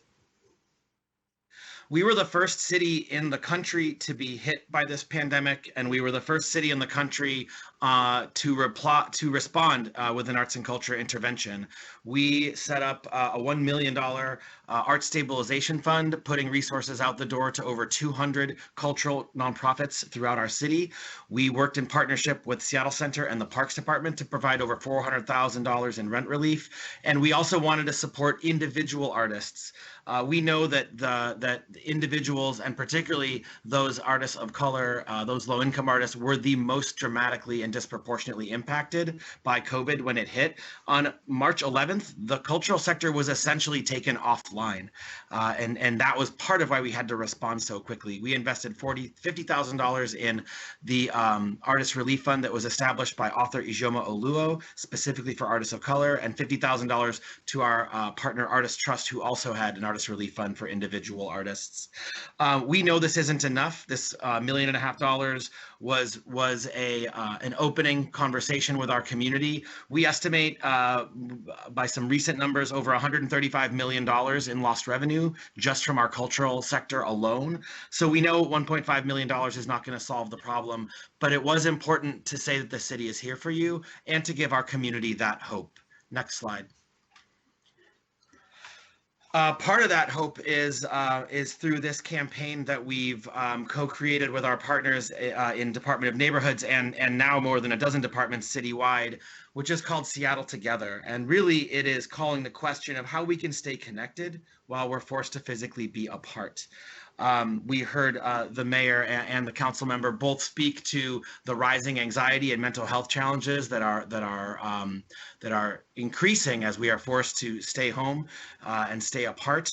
And Seattle Together really seeks to forge a sense of belonging and to create a capacity for connection through a race and social justice lens, even as we're forced to stay home. A few examples of that work were the Make a Joyful Noise campaign early in April. We invited folks at 8 o'clock to make some noise for the people who are really out there on the front lines, keeping our communities together.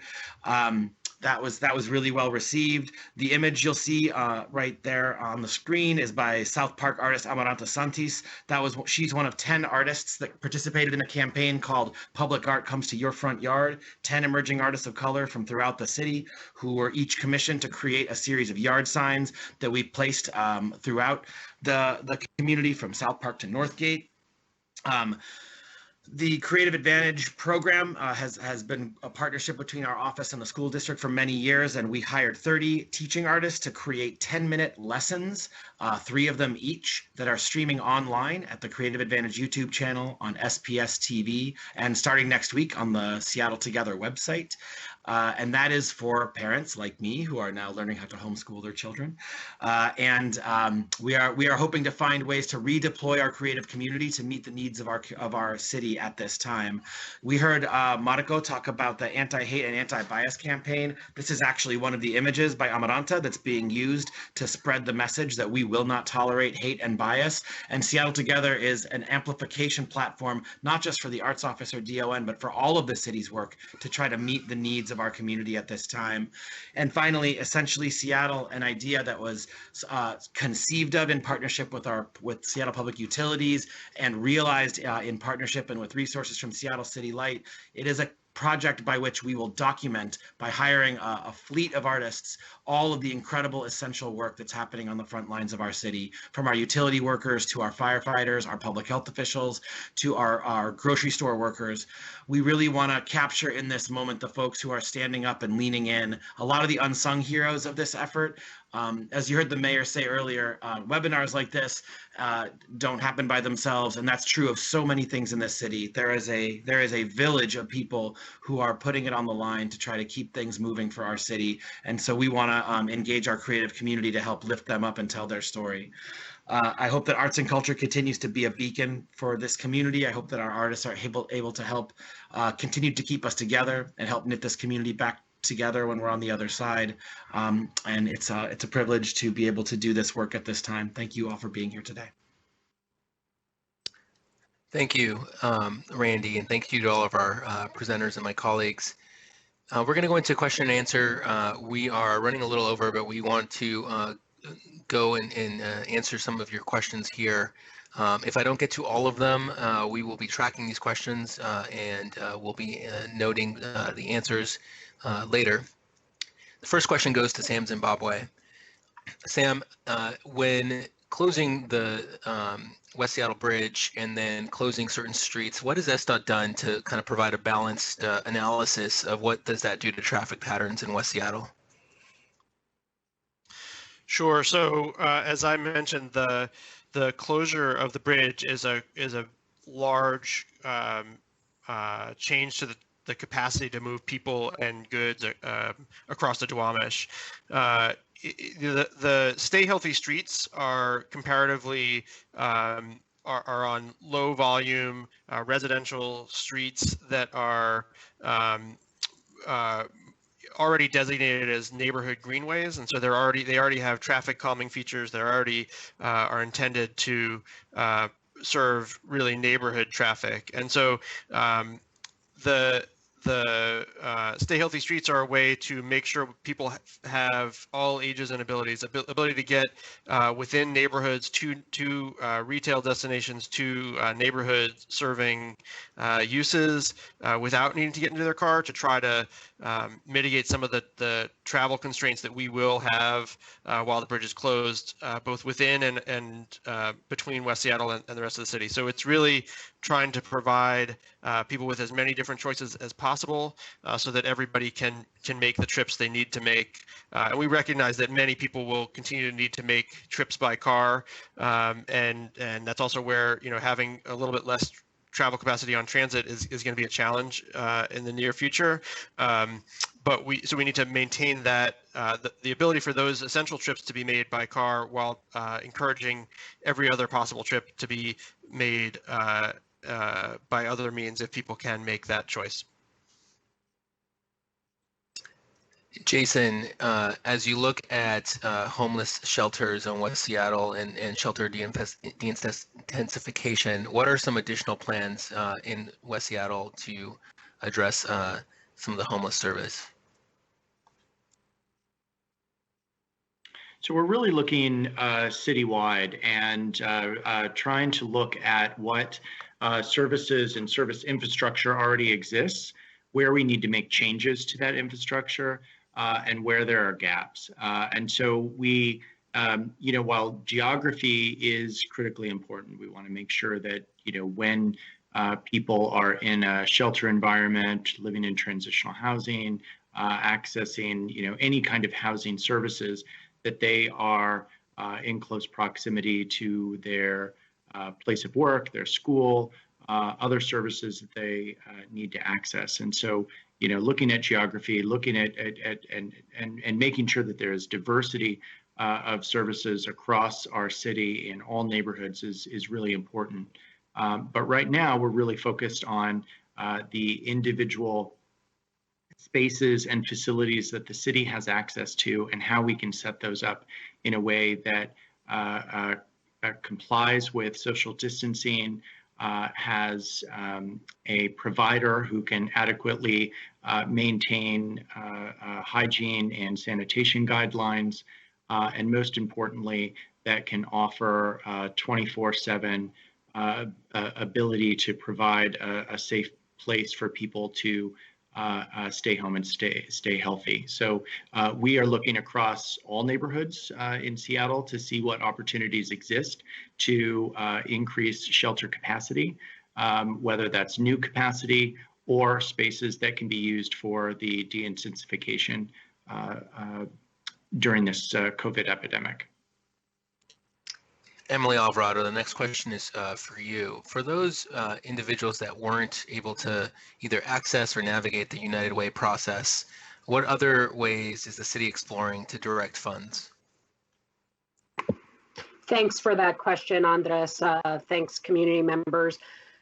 We really want to make sure that as we provide rent assistance, we're able to do so in a way that reaches folks who need help the most. And so we made an initial investment in the United Way's rent assistance program. That program was oversubscribed very quickly. And as we received additional federal resources to give to rent assistance, we wanted to make sure that not only did we continue to help serve those who had gone to United Way, but we also expand our outreach to additional community-based organizations, including those with a track record of working with marginalized communities, so that we're able to have really broad touch of the resource. And so the new allocation, we're continuing to finalize contracts now, but are working with organizations like El Centro de la Raza and Home to West Seattle, Neighborhood House, and other organizations so that we can reach more communities and we can have community-based providers who diverse communities feel comfortable accessing. Thank you, Emily. Bobby Lee, a question for you. Are the city business funds available to undocumented business owners? You do need to have, in order to apply for the grants, and it just all depends on the color of the money. But with federal dollars, which is what we use for the small business stabilization grants that was released recently, you do need a social security number and TIN number. Great, thank you for that answer. Janae, as labor standards rolls out these webinars and requirements, what is OLS doing to get the word out to workers? Yeah, that's, pardon me, that's a great question. So we do both direct and direct outreach ourselves. We have a staff, outreach staff of about 4 different folks, in addition to other staff members who pitch in. And then we also work with 2 different groups. It's our Community Outreach and Education Fund partners, as well as our Business Outreach and Education Fund partners. There are about, I want to say, 22 different community-based organizations that are tasked with helping us spread the word. So through both our direct outreach as well as those through our community partners, we try to spread the word as far as it can go in the city. One thing to note about our what we call the CWF and BWF partners is that their focus is primarily on folks who are traditionally not reached through traditional methods of outreach. So we're talking about workers and business owners of color and folks, immigrant and refugee communities. So they primarily focus on getting the word out to the most vulnerable folks. So through those partnerships, we try to do our best. On our website, we have a lot of information in multiple languages. So in the form of questions and answers, of helpful documents like how to read your pay stub and find your paid sick and safe time balances, sample policies for employers. So we have a lot of information on our website. We push it out through social media and through our partner departments, including Andres's department, Don, who helped us audio record a number of our questions and answers documents in multiple languages. So we are trying to get the word out as broadly as we can. And of course, I always welcome additional suggestions around how to do that better. So please, if you have ideas, give us either a ring or send us a email with your suggestions. Thanks. Thank you, Janae. Deborah, a question about as SPU and City Light are looking at their utility payment deferments or assistance, what relationship does the city have with PSC to do similar arrangements? That's a great question. Thank you so much, Andres. So the city doesn't have a specific relationship with PSE, but one of the beneficial outcomes from this event is that we have really increased the level of collaboration that we've had with PSE. And in fact, all of the Puget Sound utilities have had weekly calls. So it's been PSE, Snohomish PUD, Tacoma Power and Light, as well as City Light. And I can tell you that we are all very, very well aligned. PSE has a new CEO. I shouldn't say she's new, she's been there a bit, but she's wonderful. And we love her, and we've had a great relationship with her. And again, they are very focused on trying to work with their customers as well. And we have mutually all been focused on trying to provide a kind of seamless set of services for customers. So what I would say is that you could expect similar levels of service and of understanding from PSE as you would from City Light. And if there are issues that individual customers have, you can feel free to reach out to us and we can help with that. But again, I don't expect there to be any trouble or any real difference. Thank you. Thank you, Deborah. Sam Zimbabwe, a question about pedestrian safety as maybe traffic speeds are increasing in neighborhood areas, specifically in Georgetown and South Park. What is SDOT looking at in terms of guaranteeing pedestrian safety, especially for young kids? That's a great question. So during this pandemic, we've seen traffic volumes go down across the city. We have fewer than 50% of normal levels of traffic entering and exiting the downtown. We've seen similar reductions on streets across the city, but we've also seen speeds go up. So we've seen speeds go up by an average of 10% from across the city at all the places that we have school zone safety cameras. And so what we've also seen is a reduction in the overall numbers of crashes as people have stayed home and stayed healthy, but we've seen higher levels or higher incidences of severe vehicle crashes. And so we're trending at about the same levels that we've seen in terms of serious injuries and fatalities in our transportation system overall. There's a few things. I think one of the things is that we need to continue to make sure people understand what the impact of speed is on people. We continue to make safety investments, and a lot of our greenway investments, which are helping people cross the street. New signals, things like the new signal at Highland Parkway and Holden. There's a range of things that we continue to do in terms of intersection treatments and other things like that we work on to make people safe crossing the street.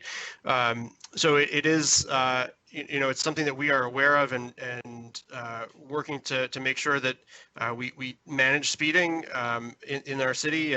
But it is something where we've seen, as there's been fewer cars on the road, people feeling like they can drive a lot faster, but there are some serious implications for safety out there.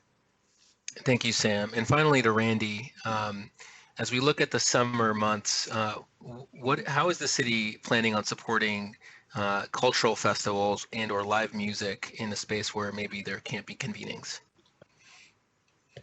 That's a great question, Andres, and to the community folks who asked it. That is something that we continue to wrestle with. One of the challenges of this pandemic is that it makes planning and responding difficult because there's just so much that we don't know. And we've often heard that the response and the reopening strategy is a dial, not a switch. So as we carefully try to allow for folks to come together, we are likely, as the mayor said earlier, some ways off from being able to gather in large numbers. There is already a pretty significant pivot towards online broadcasting. Obviously not the same thing as gathering in person, but for example, Festal last week saw over 2,500 folks tune in for a concert for one of their programs. The Northwest Arts Streaming Hub launched just about 2 weeks ago, and a ton of content is happening there. The Capitol Hill Arts District hosted the first streaming festival about a week and a half ago. So folks are being pretty creative, but we also know that as the summer months come upon us, we're not going to want to stay inside and be stuck in a two-dimensional digital sphere. So how can we use, for example, our healthy streets in a more thoughtful way? How can we encounter performances and culture and creativity in a way that is still safe and socially distant? We're working on that. I don't know that we have any really great answers, but we have a whole lot of folks from Seattle Pride to the Solstice Parade to West Seattle Street Fair, folks that we know care a lot about this and want to bring their work out into the community, and we want to help them do that. So we're going to be partnering with community and partnering with our local creatives and trying to figure out how we can do the best job of providing that content while still being safe. Thank you, Randy, and thank you again to all the participants and all my colleagues for their presentations. Just a quick reminder, again, about the mayor's COVID resource page, seattle.gov/mayor/COVID-19. You can get all the information that we've listed in today's webinar there. Also a reminder that DON hosts a weekly webinar every Friday at 2:30 p.m. And so go to seattle.gov/neighborhoods for more information there. Thank you again for all your participation and questions, and this webinar is over.